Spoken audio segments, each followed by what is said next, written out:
jika setelah dia bisikan ketakutan, kecemasan, kengerian, kegalauan, lalu dia perintahkan untuk berbuat maksiat, dosa, zina, khamar, narkoba, korupsi, maka semua itu akan terus menghantui akal, hati, pikiran manusia. Illal muttaqun, kecuali orang yang takutnya sudah dia habiskan untuk Allah Subhanahu wa taala. Kalau terlintas di hatimu bahwa ada yang lebih besar, maka bertakbirlah di hadapan Allah. Allahu Akbar, Allahu Akbar, Allahu Akbar. La ilaha illallah, wallahu Akbar. Allahu Akbar walillahil hamd. Ya Allah, ampuni dosa kami.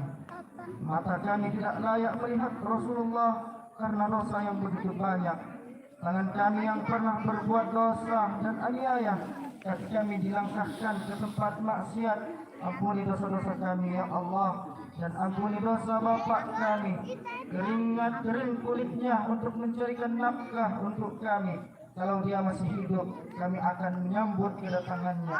Tapi sebagiannya sudah menghadap Engkau ya Allah.